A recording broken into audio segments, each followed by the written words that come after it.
Chapter 4 Mazen Mazen had no idea how long he'd been transfixed by this lovely creature, but he found he did not care. He'd already decided he wanted nothing more than to bask in her glory for the rest of his days. No desire but to taste her red lips, but to run his hands over the smooth skin of her hips, her stomach, but to push his hands through her hair, press his lips to her neck, but his inner voice was as persistent as an alarm. It made it impossible to focus on the goddess.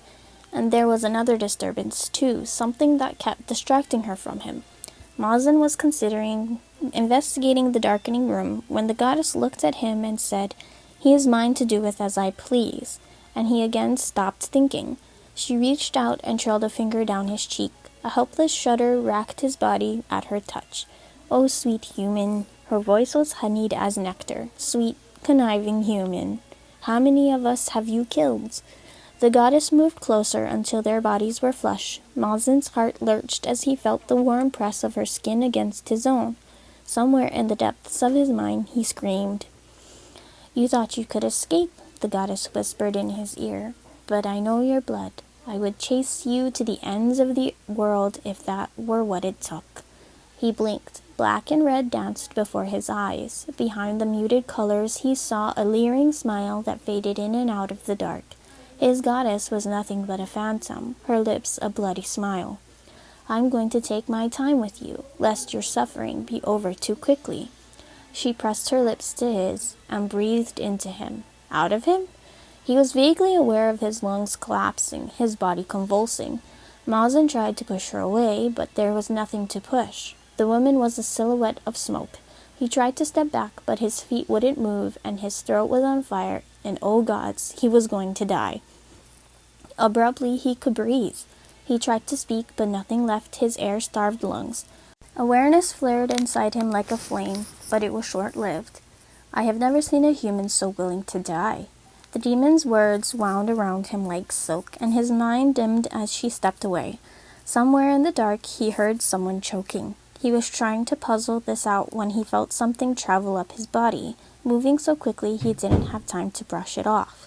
He felt a prick of pain in his shoulder, a gruff voice in his ear. "Find the doors," it said. Then both the voice and the pain disappeared. Mazen blinked slowly as he tried to compose his surroundings. He ventured one shaky step forward, squinting into the dark. It was then that he saw a tiny flaming object traveling across the room. Only that was impossible, wasn't it?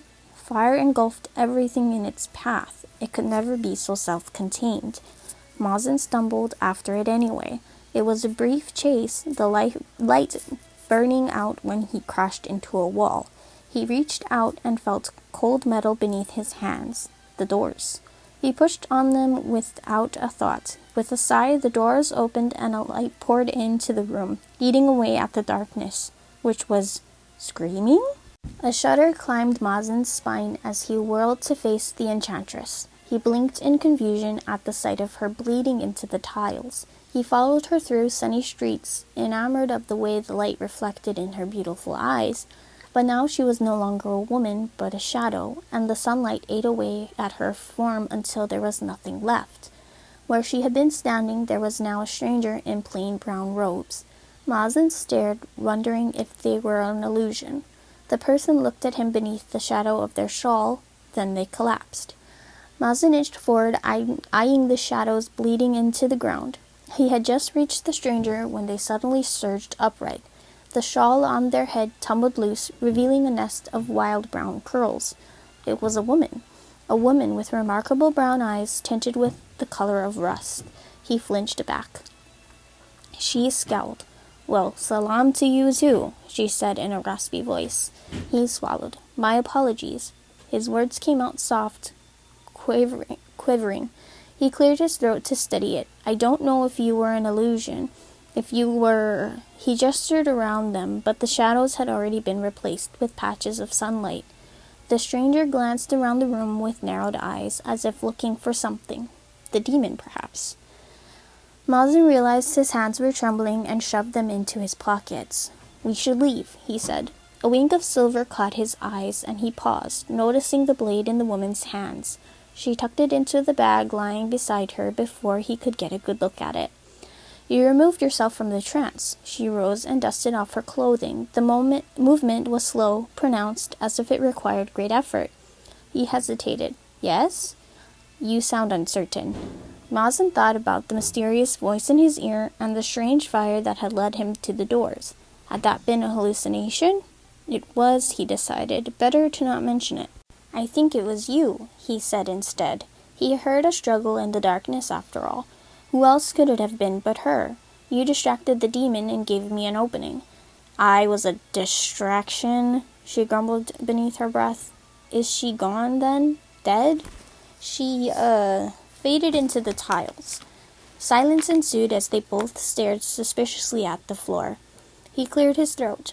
But tell me, why were you here in the first place? He hesitated, realizing he didn't know her name. Desert Flower. It was the first thing his scrambled mind came up with. He regretted it immediately.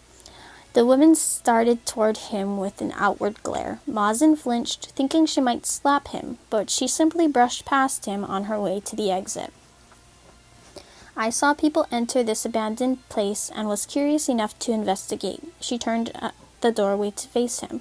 I saw a shadow with red eyes. She waved her hand, and Mazen saw rings gleam on her fingers, and you standing still as a date tree.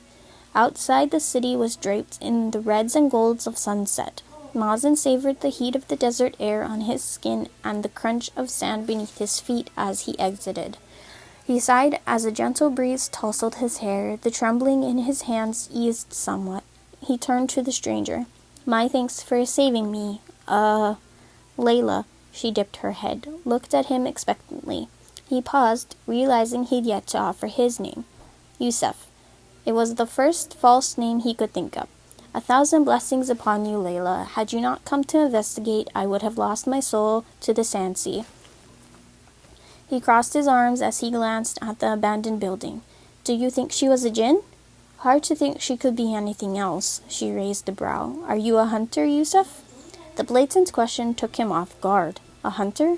Him? Even just the thought made his knees weak. No, I'm not a murderer.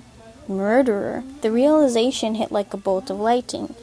There were many killers in this city, hunters and thieves, who killed jinn for coin and sport, but there was only one murderer he was well acquainted with. He recalled the sight of his brother covered in silver blood. His brother returned earlier than expected. You thought you could escape, the jinn had said, but I know your blood. I would chase you to the ends of the world if that were what it took. Layla was grinning. I didn't think you were a murderer. You'd have been a lot more competent if you were. Mazen frowned. I was possessed. Layla just laughed, as if he'd said something funny. She turned and walked away. Mazen trailed after her. Wait, is there any way I can say thank you? Can I escort you back home, or, He paused, remembering why he'd come to the city in the first place. Layla turned. I was on my way to see someone in the souk when this all happened, a storyteller named Ruba. He glanced up at the sky, at the sun dipping below the buildings. He needed to return to the palace soon to meet with one of his father's guests.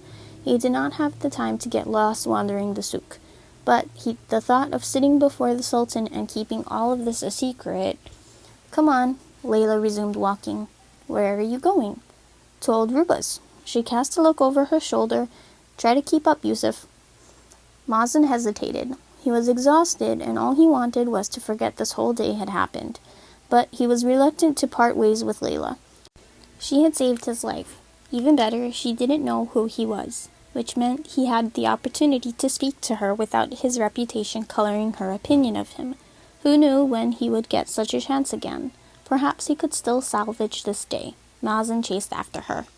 The souk was quieter upon his return, sleepy with the coming of twilight. Though the merchants and crowds remained, they moved more languidly, less like ceaseless surf crashing against the shore, and more like gentle lapping waves. Many market-goers had taken their business to the food shops in the center of the souk, where piquant aromas of spiced meats and fried dough hung in the air. Mazen tried and failed to ignore his stomach's grumbling as he trailed behind Layla. The appetizing smells made him remember that he had not eaten since iftar and that the morning meal had consisted of nothing but olives and hummus. He was doing his best to not think about how empty his stomach was when, without warning, Layla pulled him toward a stall stacked high with pans of apricot leather. The thick paste had been rolled into varying sizes. One of the men behind the stall was stacking these rolls and delivering them to customers, while the other carefully cut the leather sheets into more edible strips. Layla pushed her way through the long line in the front, where she waved down the seller. Mazen marveled at the familiar way they bantered, leaning close and speaking in low voices as if exchanging illicit gossip.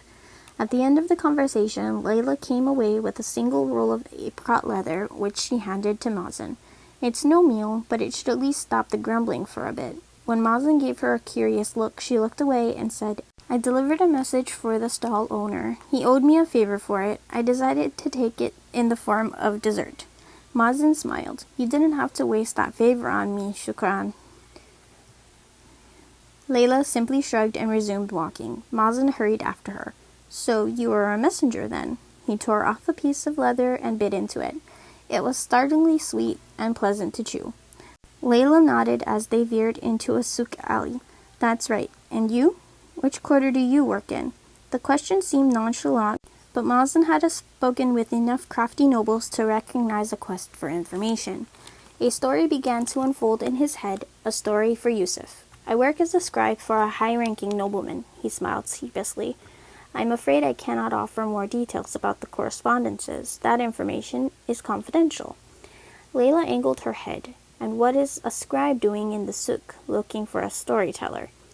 Mazen stuffed another piece of the dessert in his mouth, swallowed, and said, "Is it so strange for a man to seek out entertainment beyond his occupation? Or freedom beyond the walls of his house?" He bit down on the words.